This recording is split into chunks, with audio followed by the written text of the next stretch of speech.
Hello, everyone. Welcome back to The Walk. We're up to episode 12 now. And I thought this week we would start talking probably around pressure. Um, Pressure is something that always goes somewhere.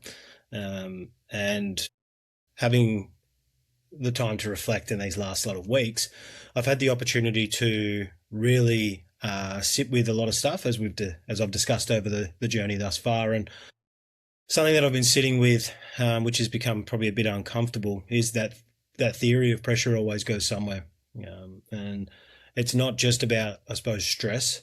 It's actually about pressure. I feel like there's a lot of pressure that we hold as individuals, um, especially as fathers, and with the weight of injury, the weight of providing, and the weight of uncertainty. I find that a lot of men don't explode because we're angry. We explode because we've been silent for too long.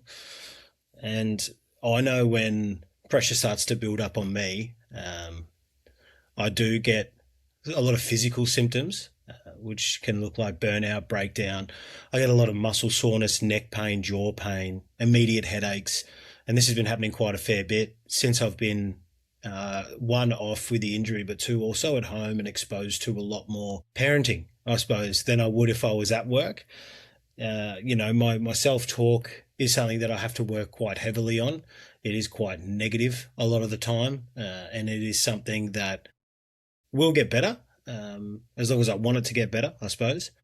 But it uh, does take a toll. I'm very quick to be one to go within myself, and tell myself that, you're not good enough, you're shit house, you're fucking worthless. And I think a lot of us do that under pressure because we don't really know how to regulate or control those emotions. When I'm stressed, I suppose a lot of the time I feel like I'm drowning. That's probably the best way I could explain it. It's a sense of that I'm every so often my head's just above water and I get a gasp of air, and then I'm back under and I'm struggling for breath. And I think it's something a lot of people can relate to. A lot of people I speak to in my journey feel the exact same way, that they are drowning. And it's not an easy place to get out of, but it does get a lot easier once you start talking and being open with it, and really not avoiding it, and working through it in a certain way, whether that be through, like I've said before, journaling or even speaking to a professional. There's no shame in that whatsoever. I've just started working with a coach, which is sort of like a life coach, which will hopefully allow me to gain a bit more clarity, one, about who I am, also how people perceive me, and also help me on my path moving forward. And stress really is probably surface level, then inadequacy is probably what's the underlying issue with a lot of us. And I feel that a lot of the time I feel inadequate. I don't feel like I'm up to speed with what I should be. I don't feel like I'm a good father. I don't feel like uh, I'm a good employee at times. And it's having this time to reflect and have this clarity around this sort of thing of pressure has really opened my eyes up a lot to how I want to move forward from now, and how I'm going to work extremely hard and tirelessly behind the scenes to get better, be better, and also work through these issues better.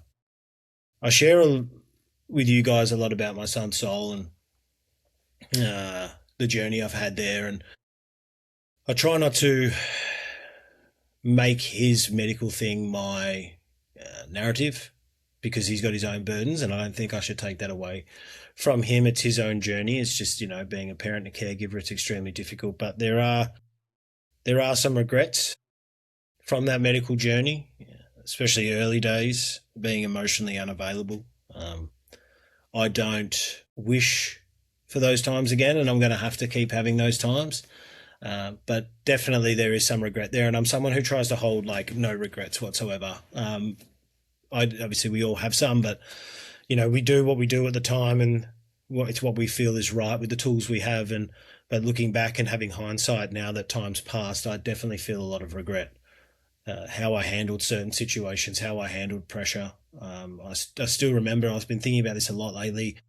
There was a point in time after his first big surgery, that he had a feeding tube in. We had to take him home, and the feeding tube, they said if it comes out, it can block his airways. And if that starts happening, take it out and bring him back. And it was only like 2 days later it came out, and I look back and I remember driving all these. Every hospital pretty much said, "Don't bring him to us. Take him to the children's. They know his condition." And I remember driving my wife and him late at night to the Royal Children's and dropping them off because I had work the next day, and I was worrying more about work than my son's well-being, and it was just too much for me. I felt like the world was caving in on me at the time. We'd just been through that whole surgery debacle, not debacle, but like the whole surgery thing and the unknown, and then that happened, and I just I just remember thinking, oh, I can't miss work. I need to work. But what I was really doing was just like shutting myself off from the actual issue, and heading into a world of being emotionally unavailable. And I've been sitting there of late, and it does make me a little bit upset when I think about it, because like I left my wife there and I left my son there because I couldn't myself handle the emotional side of things and the toll that it was taking on me, not taking into consideration how my wife was feeling or how he was feeling. And I hold a lot of regret around that moment. It's something that sits with me a lot of the time, especially of late. There's a lot of guilt there, and a lot of guilt that probably won't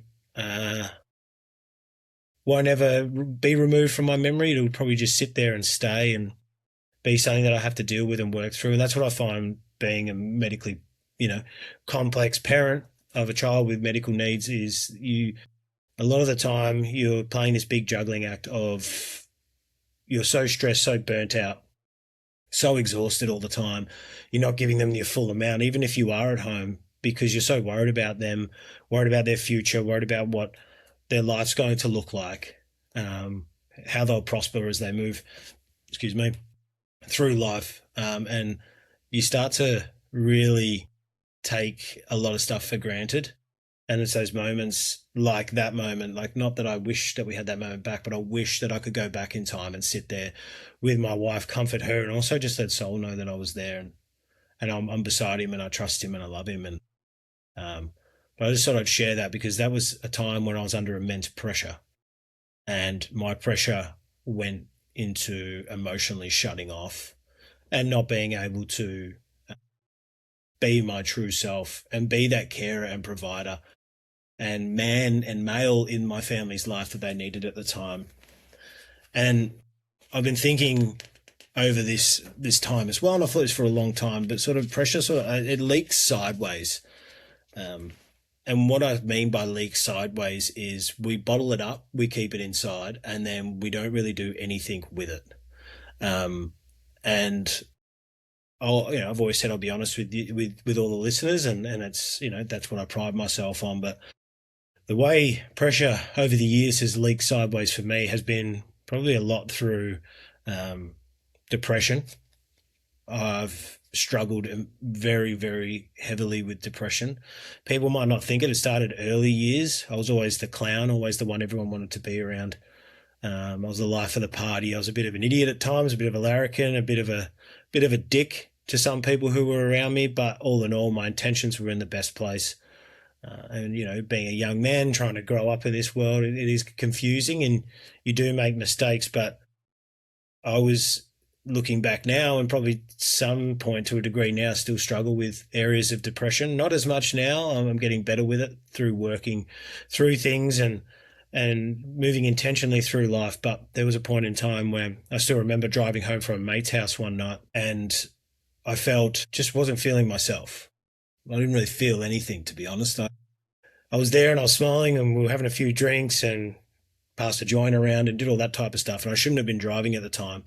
And people can say, oh, it might have been the joint that made your mind go there, but it definitely wasn't. It was a built up, bottled up emotions over time. And I remember driving home, and this was in East Bentley at the time, and I saw a tree in front of me, and I just thought, well, if I drive my car at that tree fast enough, I won't feel anything, and I'm not going to be missed. And I remember driving at that tree pretty heavily, and then swerving away from the tree. And luckily it was about 2 in the morning, 3 in the morning, no one was around, and never really shared that story with anyone except for one or two people. But yeah, that's how pressure sort of has leaked sideways for me, and a lot of at times suicidal thoughts. Not now, so I can speak openly about it. I want to speak openly about it so that I can, hopefully help someone who feels like they're going through the same thing. But there were a lot of times where there was the thoughts of it'd be better off if I wasn't here. Life would be, and my family would be a lot happier if I wasn't. The pain of life, and I suppose the pain of everything that we were going through would um, would be gone, and I wouldn't have to deal with it. It was only sort of recently, probably in the last year or so, I spoke to my wife about it. I'd spoken to her over the time. She knew that I was struggling with stuff. Been together 10 years. And over that time, she has seen sort of the growth and then also the decay and then the growth and the decay. And but I released a country music project sometime last year, and the first song was called "A Letter from Me to You," and it was actually a letter that I'd written to my wife after we'd had Soul, and I didn't think that I was needed here anymore on this earth. And that's, yeah, it's something hard to talk about because I look now and, I've got a beautiful family and a beautiful wife and beautiful kids. But there was a point in time where that's how I thought it was going to be best to handle that, that situation. And it definitely wasn't going to be. It was only going to put her in more hurt and a worse spot. And I think now, like, Soul relies so heavily on me as that, that male presence in the house that yeah, I'm very grateful that I'd never delivered that letter. And it's a letter that sat there for a long time, and it wasn't going to be a build up to it. It was just going to be leave that letter somewhere and tell them I'm going to work and not come home. And I'd planned it out and everything. And that was when I started to realize that I needed to get help and I needed to work on how pressure affects me. And I'm so grateful that I am aware enough that I can work through those things. As some people aren't, but I just want to share with people that if you are in that moment, there are better ways to handle it. There are better ways to deal with it. There are better ways to um, work through those points in time.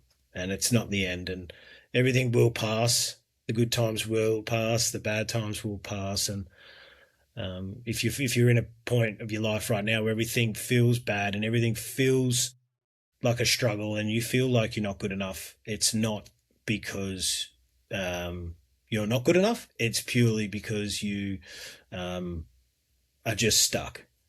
And it is, and I'm telling you from experience, it's extremely hard to get out of there. But the first step is talking. And in those times, in those periods of times, well, I just wasn't a good person to be around, and I wasn't emotionally available for my son, for my wife, for anyone really. Um, and now that I've gotten through that, I still have times where pressure builds and pressure really wears away at me, like, and it sort of transfers now into like outbursts or silence, or even like I was talking about before, physical symptoms. And when I say outbursts, it's not physical or abusive outbursts. It's just I bottle it up, and then it just all comes out. And then it's like, whoa, where the fuck did that come from? Sometimes my wife will go, I think there's something deeper to this than, me making a joke or us having a little bicker, and really got to work through those things. And like pressure doesn't disappear when it's, when ignored. It probably transfers, and it transfers into those various things that I've just discussed and spoken about. So, the one thing I did want to touch on in this is marriage under pressure. And that's something that we go through on the daily. And sometimes it feels like every minute, every hour, we go through this time and time again. As a couple, my wife will sense it well before we even speak about it. She will tell me what's going on, or ask me what's going on, or I can see this or I can see that. And it definitely, you don't realize at the time, but how much it actually changes the mood and changes the dynamic of a home. And yeah, you need to make sure that you are emotionally present for your family, and admit sort of that. I suppose you need to admit that you're struggling and not just shrug it off because it feels like complaining. And that's sort of something we're going through at the moment. We're in that limbo period where I'm grateful. I'm at my parents' house after selling. We've gone through all this in previous episodes, but we're struggling heavily, especially myself, with this injury. One, being in an environment that's not catered to us, if that makes sense. So I'm not expecting my parents to change the whole dynamic of their home for my two children, but their house is set up for them, and it can be really chaotic, and they do their best. And I can see it worries them as well. Like, are we doing enough? Are we not? And they are doing enough. And I probably don't tell them that a lot of the time. And, I love and adore them, and I appreciate them taking us into their home. But, um, we're going through a period, my wife and I, where it sort of feels like once you step into that environment, all the happiness and the good stuff that you're trying to go through as a family just disappears. And the kids are unaware of it, but then they're also not unaware of it, if that makes sense. Like, you can mask it for only so long before the kids start noticing that something's wrong and something's up. And especially with the two of us, we pride ourselves on communication, but of late we probably haven't been communicating as we should be. And it definitely feels like our marriage is under a lot of pressure. We don't know what we're doing, where we're going, where we're going to move to, how that looks, how we're going to afford it. Don't know how long I'll be off for. These are all things that I'm sure a lot of families go through, but we're definitely going through it at the moment. And like I said, the whole house feels like I've got a 4-year-old kid who's asking me what's wrong. And I don't want my worries and my burdens to be stuck on him and to be his problem. But it's so hard to mask it, is what I'm trying to get at. Like, it's harder to mask it than it is to actually speak about it. And providing is important, but providing isn't leading. That's something that I've jotted down, and I've written in my diary of late is leadership requires emotional availability. So when I look at leadership, I look at being able to accompany a lot of various needs, a lot of various people, and a lot of different characteristics and dynamics and personalities. And that's what a family is. No person in that family are the same. So to be a good leader, you need to be emotionally available for all of them, including yourself. And acknowledging when someone is struggling and creating that safe space for them, but also acknowledging when you're struggling, creating and hoping that they facilitate and have a safe space for you. And that's purely because that's what a good leader in my eyes does. When I've at work, when I'm running crews or looking after a job, I find that being a good leader is really trying to understand people. It's more people-based skills than it is actual hands-on skills. You utilize people to their strengths, but also build up their weaknesses. And I think, and not tell them that they're weaknesses, just notice that, like, John over there isn't as good on this aspect of the job as he is with this. So what I'll do is I'll utilize him here for now, but when we've got downtime, I'm going to put him over there and test him, and not test him so that he fails, but just like sort of guide him into that, so he upskills in that area, so that moving forward, he's better or more useful across broader aspects or work fronts. And that's what a family is like as well. You need to be able to do that for your family. But yeah, look, the first thing I would say is, whether it's in a marriage or a friendship or even just internally, acknowledging that you're struggling is the first step to seeking support. And you need to do that, and you need to do it without any fear, without any worry, and without any concern. It's a tough one, Pressure, because as men, we're sort of taught to function and not feel. And I've been having this conversation with a good friend of mine, one of my best mates. I love him to death. He's fucking the best bloke. And I've been talking to him of late, and a fair bit about this. And the issue that I find is, yeah, we're not really taught to feel. We're taught to function and provide and be. And I feel like once we start giving away more of ourselves, because we feel like we need to give away more of ourselves to function at a higher level, we don't actually know how to move through the layers of what we're feeling. Because with obviously more work and more providing and more reliability from other people require, comes more stress and more pressure, and we're not really taught how to manage that. And strength is always sort of over the years has been modeled as hard work, long hours, and emotional quietness, just keeping things to yourself, get on with it, and do what a man would do. And I was touched on in episode 11, I think it's purely because older generations didn't have the distractions we have. Like, if you were back in those days and you were feeling like shit, you had to sit with that, deal with it, and move forward. Whereas now we escape it. And a big thing that I've been working on is when I am feeling shit or when I am feeling down or when I am feeling frustrated or angry, is like allowing that emotion to sit there and allow it to be a part of the day. Not ruin the day, but allow it to be part of the day. So that way I can just go, okay, I felt that. It was shit. It lasted an hour, got through it. Whereas if we try and mask it and we try and hide it, it ends up dragging out for the whole day, maybe even to the next day. And it just makes you not a good person to be around.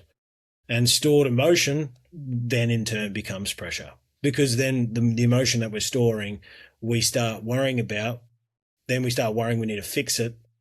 And then we start thinking, how are we going to fix it? And all of a sudden we start putting all this pressure on ourselves. So pressure, goes usually into marriage, health, or your kids, but really it should go into healing. And that's what I've done with this podcast and with things that I'm doing outside of this podcast is I'm now trying to change the script so that the pressure that I'm feeling isn't going just to my wife, my kids, my health. It's actually going into healing and causing me to want to heal. And that's something that has been a very long journey. It has been an extremely long journey for me. It's been an extremely long journey for my wife. Even over the 4 years that we've had Soul and nearly 2 years we've had Atlas, it's still working on myself and ensuring that the pressure that I'm feeling doesn't go to the kids. And doesn't go to my wife either, but I will speak to her about the pressure that I'm feeling. And sometimes it feels like a broken record and it feels like you're failing and it feels all those things. But like I said, speaking about it is the first step to seeking support. And that's something that is massive. I encourage everyone to seek support, regardless of what that support looks like. You need to, seek it, however that looks for you, whatever's comfortable for you. Like I said, I've tried the psychology thing, didn't work for me, but I highly recommend it to other people that it can work, and I've heard great things. I did the social worker stuff that we were put through the Royal Children's, and that seemed to help a fair bit. Now working with this coach, like she's fantastic. I'm so excited to see where this all leads, and we're going to do a behavioural report and see, like I said, how I operate, how people perceive me, what my good traits are, what traits need working on. And it's all just stuff that betters yourself. And the hard bit that I think a lot of people struggle with, especially men, when you are providing, is all these things cost money. And that's probably the biggest hurdle for people to get over, is that it costs families money, or it costs them money, and people might not have that money. There's a lot of free services out there. There are a lot of great places, podcasts, whatever, that may just ignite that that fire in you to go and seek the support you require. I don't believe you should be treating your podcasts or online services or doing online research to try and heal yourself. You do need someone in your corner. You need someone backing you and someone who's unbiased. But that's definitely a good place to start.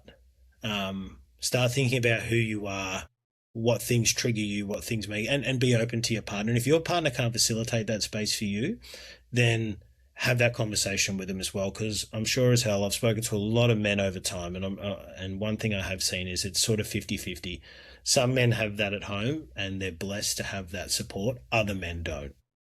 And I think that's just from a breakdown of communication. If you feel like it's a one-sided affair, like you're giving all your time and energy to her needs and her worries and you're not getting anything in return, then that conversation needs to be sparked. And that's what we do in our relationship. There's times where it feels like I'm giving more to my wife than I'm getting in return. And there's other times where she probably feels like I'm getting more than she's getting in return, but it's all just communication and it can't break down. I'll close it out, this one, soon, but I suppose it's more like, if you're carrying pressure right now, you don't need to harden up. You don't need to man up and get on with it. You just need somewhere safe for it to go. And again, I would highly recommend seeking support.